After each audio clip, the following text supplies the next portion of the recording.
প্রিয় দর্শক, স্বাগত জানাচ্ছি বাংলা চ্যানেল বাংলাদেশ সংবাদে। আপনাদের সঙ্গে আছি আমি মেহরুন বিনতে ফেরদৌস। শুরুতেই জানিয়ে দেব শিরোনাম। বাংলাদেশের আকাশে ডানা মেলল বিমানের সর্বাধুনিক প্রযুক্তি সম্বলিত -8 ধ্রুবতারা, চলবে অভ্যন্তরীণ রুটের ফ্লাইট পরিচালনায়। 18 বছরের নিচে ভ্যাকসিন নয় বললেন স্বাস্থ্যমন্ত্রী ডক্টর জাহিদ মালেক, পাবে না গর্ভবতী ও জটিল রোগে আক্রান্তরা। এবং মেয়ে শালিকা সহ এমপি পাপুলের 617টি অ্যাকাউন্ট ফ্রিজ, সম্পত্তি ক্রোকের নির্দেশ, তরুণী শালিকারই 44টি ব্যাংক অ্যাকাউন্টে কোটি কোটি টাকা। শুনছিলেন শিরোনাম, এবার বিস্তারিত। আকাশে ডানা মেলল বিমানের সর্বাধুনিক প্রযুক্তি সম্বলিত -8 ধ্রুবতারা।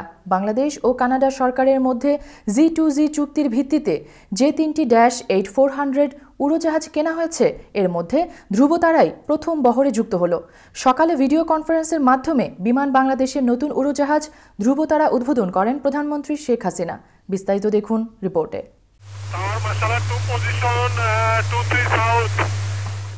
বিমান বহরে যুক্ত হলো নতুন উড়োজাহাজ ধ্রুবতারা। এটি বিমান বাংলাদেশ এয়ারলাইন্সের বহরে 19তম উড়োজাহাজ। গণভবন থেকে ভার্চুয়াল প্ল্যাটফর্মে নতুন উড়োজাহাজের উদ্বোধন করেন প্রধানমন্ত্রী শেখ হাসিনা। এই ধ্রুবতারার শুভ উদ্বোধন আমি ঘোষণা করছি। এ সময় প্রধানমন্ত্রী বলেন, সরকার বিমানের আধুনিকায়নে কাজ করছে। শিগগিরই আরও 2টি বিমান বহরে যুক্ত হবে। দেশের ভৌগোলিক অবস্থান বিবেচনায় নিয়ে আঞ্চলিক যোগাযোগ বাড়াতে চায় সরকার। অর্থনৈতিক অগ্রগতিতে এই উদ্যোগ বড় অবদান রাখবে বলে জানিয়েছেন প্রধানমন্ত্রী। এই উপমহাদেশে বাস করি, আমাদের ভৌগোলিক অবস্থানটা এত চমৎকার একটা জায়গায়, আমরা যদি শুধু আমাদের এই আশেপাশের দেশগুলির সাথে একটা ভালো যোগাযোগ ব্যবস্থা চালু করতে পারি, তাহলে আমাদের ব্যবসা বাণিজ্য সব দিক থেকে অনেক উন্নতি হতে পারে। কানাডার প্রখ্যাত নির্মাতা প্রতিষ্ঠান ডি হাবিলার নির্মিত 74 আসন বিশিষ্ট -8-400 উড়োজাহাজটি পরিবেশ বান্ধব ও অত্যাধুনিক সুযোগ সুবিধা সমৃদ্ধ। এই উড়োজাহাজের হাই ইফিসিয়েন্সি পার্টিকুলেটেড এয়ার ফিল্টার প্রযুক্তি মাত্র 4 মিনিটেই ব্যাকটেরিয়া, ভাইরাস সহ অন্যান্য জীবাণু ধ্বংসের মাধ্যমে উড়োজাহাজের অভ্যন্তরে বাতাসকে করে সম্পূর্ণ বিশুদ্ধ, যা যাত্রীদের করবে অধিকতর সতেজ ও নিরাপদ। এছাড়াও এই উড়োজাহাজে রয়েছে পর্যাপ্ত লেগ স্পেস, এলইডি লাইটিং ও প্রশস্ত জানালা, যে কারণে ভ্রমণ হয়ে উঠবে অত্যাধিক আরামদায়ক। -8 দিয়ে অভ্যন্তরীণ রুটের ফ্লাইট পরিচালনার পরিকল্পনা রয়েছে বিমান বাংলাদেশের। 3 ঘন্টার মধ্যে যে গন্তব্যগুলোতে পৌঁছানো যায় সেখানে এই উড়োজাহাজ ব্যবহার করা হবে। জানা গেছে আগামী ফেব্রুয়ারির মধ্যে এমন আরও 2টি উড়োজাহাজ যুক্ত হবে বিমানে। নতুন উড়োজাহাজটি সংযোজিত হওয়ায় বিমান বহরে বিদ্যমান মোট উড়োজাহাজের সংখ্যা 19টি। তার মধ্যে 4টি বোয়িং 777-300 4টি বোয়িং 7878, 2টি বোয়িং 7879, 6টি বোয়িং 737 এবং 3টি -8-400 উড়োজাহাজ। 19টি উড়োজাহাজের মধ্যে 6টি উড়োজাহাজে বিভিন্ন মেয়াদে লিজে নেওয়া, বাকিগুলো বিমানের নিজস্ব। Bangla channel news desk.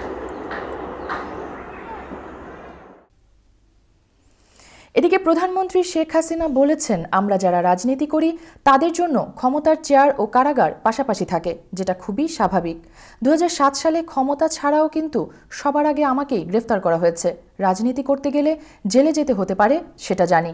সকালে গণভবন থেকে ভিডিও কনফারেন্সের মাধ্যমে কাশিমপুর কারাগারের নারীদের জন্য পৃথক কারাগার ও এলপি গ্যাস স্টেশনের উদ্বোধনকালে তিনি এসব কথা বলেন। প্রধানমন্ত্রী বলেন, নানা অপরাধে যারা জেলে যায় তাদের পরিবার অনেক কষ্ট ভোগ করে থাকে। তাদের কথা বিবেচনা করে প্রশিক্ষণের মাধ্যমে জেলে থাকা কয়েদিদের বিভিন্ন উৎপাদন খাতে প্রশিক্ষণ দেওয়া হচ্ছে।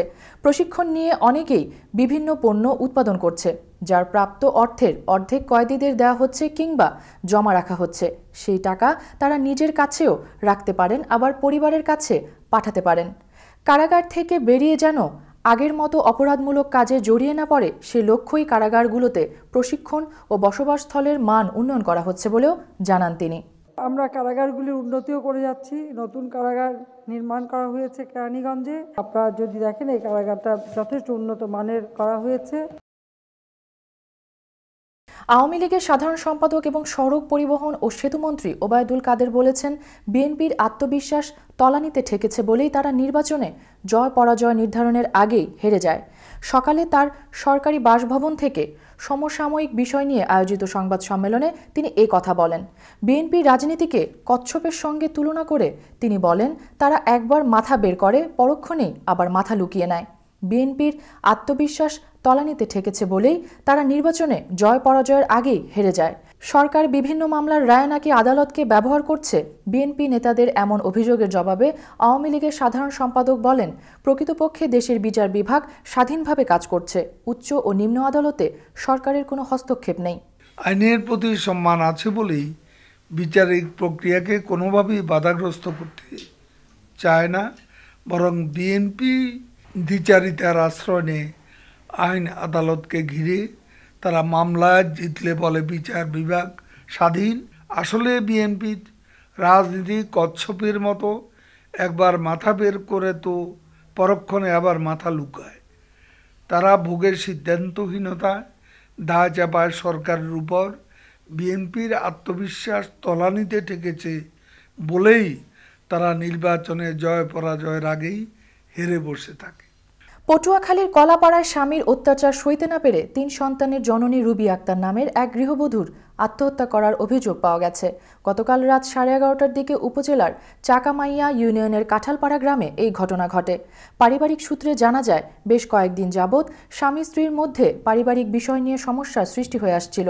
প্রায় 10 দিন আগে পাওনাদারকে টাকা দেয়াকে কেন্দ্র করে রুবি আক্তারকে মারধর করে তার স্বামী জসিম গাজী।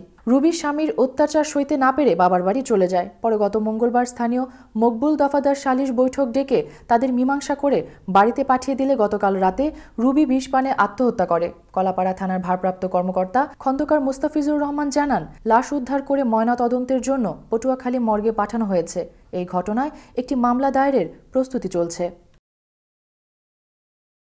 বাংলাদেশে এই মুহূর্তে 18 বছরের কম বয়সীদের করোনা টিকা লাগবে না বলে জানিয়েছেন স্বাস্থ্যমন্ত্রী ডাক্তার জাহিদ মালেক। পুরে মহাখালীর ওষুধ প্রশাসন অধিদপ্তরের 2টি ভ্যাকসিন ল্যাব পরিদর্শন শেষে সাংবাদিকদের এই তথ্য জানান স্বাস্থ্যমন্ত্রী।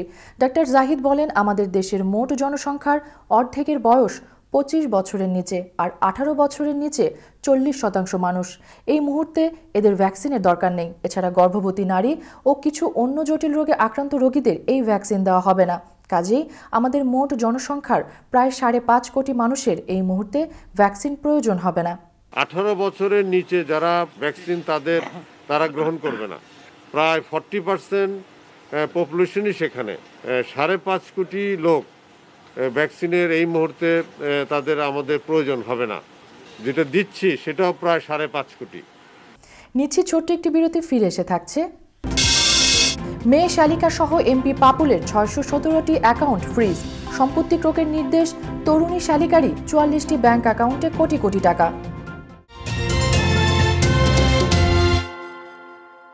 আমেরিকায় সকল বাংলাদেশি ব্যবসায়ী ভোক্তা সমাজের প্রতি নিবেদন, স্কয়ার ফুড অ্যান্ড বেভারেজ লিমিটেডের পণ্য সামগ্রী, রাঁধুনি, রুচি ও চাষি ব্র্যান্ডের একমাত্র বৈধ আমদানিকারক এবং সরবরাহকারী নিউ হক অ্যান্ড সন্স। স্কয়ারের পণ্য সামগ্রী যুক্তরাষ্ট্রে আমরা একমাত্র পরিবেশক। বাংলাদেশে কিছু অসাধু ব্যবসায়ী খুচরা বাজার থেকে মেয়াদোত্তীর্ণ পণ্য সরবরাহ করছে, তাই যুক্তরাষ্ট্রের সকল ব্যবসায়ী ভোক্তাদের অনুরোধ করা যাচ্ছে, পণ্য ক্রয়ের পূর্বে New Hoque and Sons coding করা দেখে কিনুন। মেগা হোমস রিয়েলটি, স্বপ্ন আপনার, দায়িত্ব আমাদের। পছন্দের বাড়িটির জন্য আসুন আমাদের কাছে। Mega Homes Realty, buy, sell, rent, invest ও শর্ট সেল। আমরা ফোরক্লোজ থেকে আপনার বাড়ি রক্ষা করতে সহায়তা করি। Mega Homes Realty, commercial and residential real estate firm. আমাদের সাথে যোগাযোগের ঠিকানা Moinul Islam, 3211 35th avenue, Astoria, New York 11106। Telephone 9175354131। Email moinul4@gmail.com। আবারও স্বাগত বাংলা চ্যানেল বাংলাদেশ সংবাদে। দুর্নীতির মাধ্যমে সম্পত্তির মালিক হওয়ায় লক্ষ্মীপুর 2 আসনের সংসদ সদস্য কাজী শহীদ ইসলাম পাপুল ও তার স্ত্রী সংরক্ষিত নারী সদস্য সেলিনা ইসলাম সহ 4 জনের 617টি ব্যাংক হিসাব ফ্রিজ এবং 92টি তফসিলভুক্ত স্থাবর সম্পত্তি ক্রোকের নির্দেশ দিয়েছেন আদালত। রোববার ঢাকা মহানগর সিনিয়র স্পেশাল জজ KM ইমরুল কায়েস এই আদেশ দেন। বিস্তারিত দেখুন রিপোর্টে। কুয়েতে মানব পাচার এবং ক্ষমতায় অপব্যবহারের মাধ্যমে আকাশ সমান সম্পত্তির মালিক হয়েছেন এমপি পাপুল এবং তার স্ত্রী সংরক্ষিত আসনের এমপি সেলিনা ইসলাম। পাপুলের আত্মীয় স্বজনের কাছে যা আছে সেগুলো ধরাছোঁয়ার বাইরে থাকলেও তরুণী শালিকা জেসমিন প্রধানের ব্যাংক অ্যাকাউন্টে জমা টাকার পরিমাণ দেখে চোখ কপালে উঠেছে দুর্নীতি দমন কমিশনের তদন্ত কর্মকর্তাদের। দুর্নীতি দমন কমিশনের মামলায় দুদকের পক্ষ থেকে পাপুলের পরিবারের এসব ব্যাংক হিসাব ফ্রিজ ও তফসিলভুক্ত স্থাবর সম্পত্তি ক্রোকের আবেদনের পরিপ্রেক্ষিতে বিচারক এ আদেশ দেন। দুদকের আইনজীবী মাহমুদ হোসেন জাহাঙ্গীর বলেন, দুদক পাপুল, তার স্ত্রী, মেয়ে ও শালিকার ৬১৭টি ব্যাংক হিসাব জব্দের আবেদন করে। আবেদনের পরিপ্রেক্ষিতে বিচারক ব্যাংক হিসাবগুলো জব্দের নির্দেশ দেন। তিনি বলেন, পাপুলের ১৪৮টি, স্ত্রী সেলিনা ইসলামের ৩৪৫টি, মেয়ে ওয়াফা ইসলামের ৭৬টি ও শালিকা জেসমিন প্রধানের ৪৮টি ব্যাংক হিসাব জব্দের নির্দেশ দিয়েছেন আদালত। এই চারজনের বিভিন্ন জায়গায় প্রায় ৯২টা তফসিলে বর্ণিত সম্পত্তিসমূহ আজকে আদালতের মাধ্যমে ক্রোক করা হয়েছে। মানব পাচারের অভিযোগে পাপুলের কুয়েতে গ্রেপ্তার হওয়ার পর ১১ই নভেম্বর তিনি সহ তার স্ত্রী এমপি সেলিনা, শালিকা জেসমিন প্রধান এবং মেয়ে ওয়াফা ইসলামের বিরুদ্ধে একটি মামলা করে দুদক। মামলায় অভিযোগ করা হয়, পাপুলের শালিকা জেসমিন শিক্ষার্থী থাকা অবস্থায় ২,৩১,৩৭,৭৩৮ টাকার অবৈধ সম্পদ অর্জন করেছেন। এছাড়াও কাগজে প্রতিষ্ঠানের আড়ালে জেসমিন ৫ ব্যাংকের মাধ্যমে ২০১২ থেকে ২০২০ সালের অক্টোবর পর্যন্ত ১৪৮ কোটি টাকা হস্তান্তর, রূপান্তর ও স্থানান্তরের মাধ্যমে অর্থ পাচার করেছেন বলে অভিযোগে বলা হয়েছে।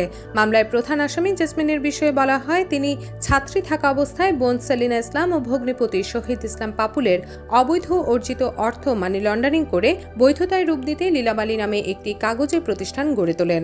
বিভিন্ন ব্যাংকে তার নামে প্রায় ৪৪টি হিসাব পাওয়া গেছে, যেখানে শুধু এনআরবি কমার্শিয়াল ব্যাংকে রয়েছে ৩৪টি এফডিআর হিসাব। আসামি শহীদ ইসলাম পাপুল এনআরবি কমার্শিয়াল ব্যাংকের পরিচালক ছিলেন বিধায় এর সুবিধা গ্রহণ করতে তার কোনো বেগ পেতে হয়নি। এসব অভিযোগে গত ১৭ জুন পাপুলের স্ত্রী, মেয়ে ও শালিকার দেশ ত্যাগের নিষেধাজ্ঞা দিয়েছে দুর্নীতি বিরোধী সংস্থাটি। দুদকের অনুসন্ধানে দেখা যায়, তিনি ৪৪টি ব্যাংক হিসাবে ১৪৮ কোটি টাকা লেনদেন করেছেন। এছাড়া সেলিনা ইসলামের নামে ২৯৫টি এফডিআরে ২০,৮৬,০০,০০০ টাকা, জেসমিনের নামে ২০টি এফডিআরে ১ কোটি, পাপুলের ২৩টি এফডিআরে ২,১৮,০০,০০০ এবং মেয়ে ওয়াফা ইসলামের নামে ৪১টি এফডিআরে ২,২৯,০০,০০০ টাকা রয়েছে। Rifat Tasnuva, Bangla channel, news desk.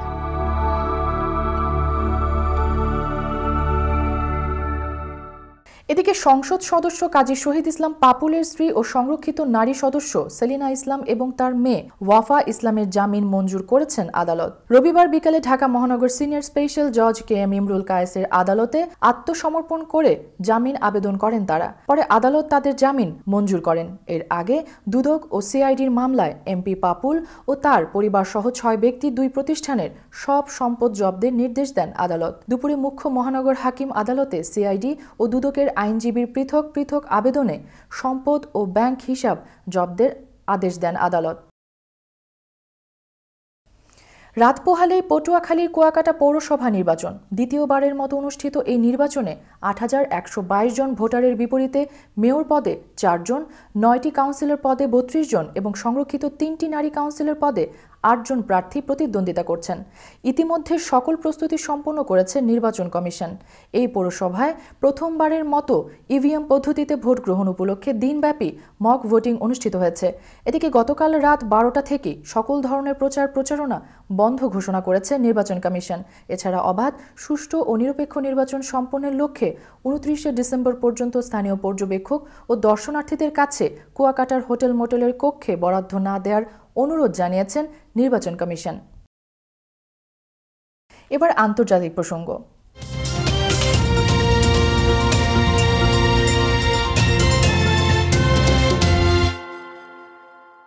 ইরানের রাজধানী তেহরানের পাশের পাহাড়ে ভারী তুষারপাতের ঘটনায় অন্তত ১০ জন নিহত হয়েছেন। এই ঘটনায় আরও বেশ কয়েকজন নিখোঁজ রয়েছেন।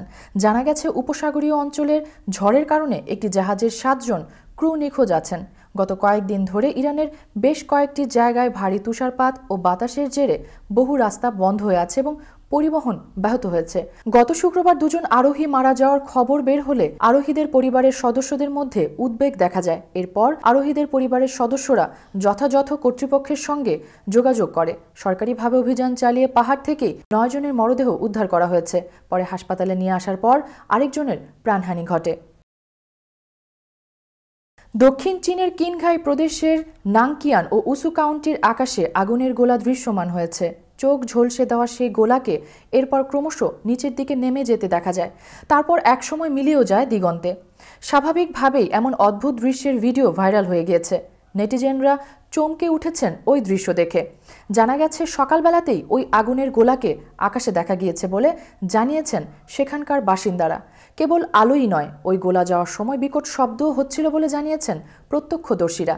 চীনের স্থানীয় সংবাদ মাধ্যমের মতে সম্ভবত ওই গোলা আসলে উল্কা, তবে এটি কোথায় আছড়ে পড়েছে সেটি এখনও নিশ্চিতভাবে জানা যায়নি। এদিকে চীনের ভূমিকম্প বিশেষজ্ঞরাও দাবি করেছেন ওই গোলা হল বোলাইড অর্থাৎ অতি উজ্জ্বল উল্কা। এবার খেলার সংবাদ।